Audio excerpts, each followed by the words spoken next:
Әкем бөтен әйелмен жатты. Сұлу қыз келіншектің бәрі маған бұзылған боп көрінетін. Болған оқиға. Кішкентайымнан әкеме жақын боп өстім. Оның да мен дегенде шығарға жаны бөлек еді. Ауылдың автобазасында шопыр боп істейтін әкем келмей, кешкі асымды ішпеуші едім. Арамыздағы салқындық бір оқиғадан кейін мүлдем суып кетті. Үшіншіге өткен кезім. Мектептен келе жатып есік алдымда әкемнің көлігін байқап қалдым. Сапарға шыққанда үнемі маған сыйлығын ала келетін. Бойымда сағыныш, ойымда базарлық боп үйге құстай ұшып жеттім. Келсем, ата-анамның жатын бөлмесінен бір түрлі дыбыс шығып жатыр. Жетіп бардым, бірақ сол қылығыма қатты өкінемін. Бекер-ақ кірген екем. Бейтаныс сұлу әйел мен әкемнің төсекте тырдай жалаңаш жатқанын көрмей-ақ қоюым керек еді. Көз алдымда әкеме деген кіршіксіз көңіліме біреу кеп жуынды төгіп кеткендей күйге түстім. Шық бөлмеден, неге кіресің? Құры деймін, ұятсыз, деп әкем маған алғаш рет жегіп тастады. Шыққаннан кейін жүгіріп көрші көшедегі қараусыз қалып кеткен Жамал апаның жаман үйінде қас қарайғанша отырдым. Бала болсам да әкемнің тірлігінің дұрыс еместігін түсіндім. Шешемді аядым. Бір уақта қарным ашып, бұзылған үйден елегізіп амал жоқ үйге келдім. Шешем мені іздеп шарқ ұрған екен. Қайда жүрсің, қаңғыбас, іздемеген жеріміз жоқ, деп тамды айналдыра қуып төмпештеп алды. Әкем жатып ұйықтап қапты. Әрине, ол болған істі ешкімге айтпаған. Маған оның шешеме опасыздығы емес, менен ұялмай керісінше жегіп тастағаны қатты өтіп кетті. Осы күннен бастап мен әкемді жек көріп кеттім. Сол күннен бастап әкеме мүлдем жоламайым деп шештім. Көпшілік ортада мені құшақтап, еркелете бастаса кеудесінен итеріп жіберетінмін.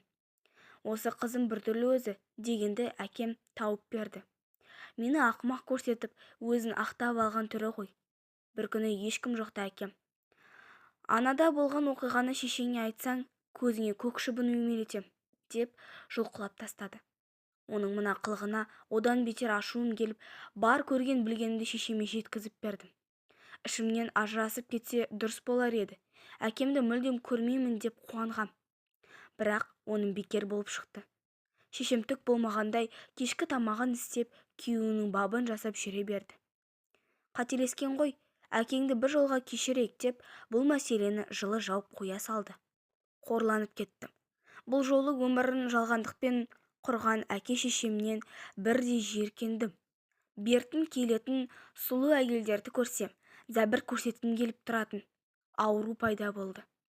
Мектептегі реңі тәуір мұғалімдердің сөмкесіне тас салып кету, байқатпай аяғынан шалып қалу, сұлу сыныптас қыздардың кітабын ұрлап алу. Көрші әйелдер үйге келіп әкеммен әңгімелесіп қалса, үйінде пісіп жатқан тамағына тезек салып кету менің күнделікті тірлігіме айналды.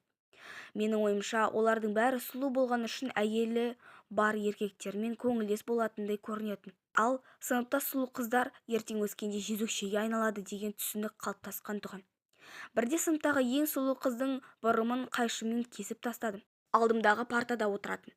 Үйегі ең өткір қайшыны әкелдім бе, өріліп тұрған бұрымын түбінен қиып алдым. Сыныптың іші у-шу, елдің бәрі маған: мынау жынды ма дегенде қауіппен қарап қалған. Ұстаздарым да менің бұл қылығыма түсінбей, ата-анамды шақырып, біраз уақыт шу болды. Ал мен өзімді кінәлі сезінген жоқпын. Керісінше, әділдік орната алатынымды сол кезде солай ойлағам ғой. Барлығы білсін дедім. Ал барша жұрт мынау шынымен де біртүрлі екен десті. Осы оқиғадан соң кластастарым менен бойын аулағалы бастады. Мен тәртібі қиын балалармен дос бола бастадым. Бірақ сабағымды жақсы оқыдым. Бір күні ауылдың шет жағында тұратын, әркіммен ілінісіп, аузынан ақ ит кіріп, көк ит шығатын бір әйелден өш алмақ болдым. Ол әйел еще ұятсыз, көшеде дәрет сындырып отырғанын көргем, деп жанымдағы дос балаларым қостай кетті. Олай болса, қызым мектептен қайтып келе жатқанда ұстап алып сабап тастайық деп тапсырма бердім. Айтқанымнан шықпайтын үш досым кешкісін қас қарая бергенде әлгі қызды ұрып, сөмкесін жыртып, дап-даласын шығарды. Анасының қылығы үшін баланың жауап бермейтінін сол кезде білгенбіз ғой. Бейшара қыз бекерге таяқ жеп қалған еді. Менің кейіннен түзеліп тура жолға түсуіме әдеби кітаптар себепші болды. Әке-шешемді көрмес үшін бөлмемде қамалып, кітап оқи беруші едім. Абайдың, Шәкәрімнің кітаптарын оқып, мағынасын ұққан сайын істеген істерім үшін өкіндім, ұялдым.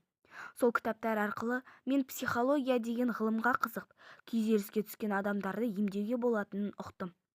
Университетті бітірген жылы кеудемдегі әкеме деген қалың мұз ерді. Үйге барып, есік алдында бойынан күш қайраты кеткен әкемді қапсыра құшақтап, әбден жыладым. Бұл сағыныш пен өкініштің көз жасы еді. Ақымақ болыппын. Бар әкеден жерініп, 10 жылдан астам уақытты ішкі егеспен текке өткізіппін. Ішкі әлемді тазалаудың құралы кешірім екен. Кешір мені қызым деп әкем де бірдеңені сезгенде көзі жасаурап, менің маңдайымнан сүйді. Осы сөзді бала күнімде айтқанда ғой, мен бір түрлі қыз деген атты арқалмас едім. Өкінішке қарай, қазір мектеп жасындағы балалардың арасында бұзақылық басым, қатыгездік жайлап бара жатыр.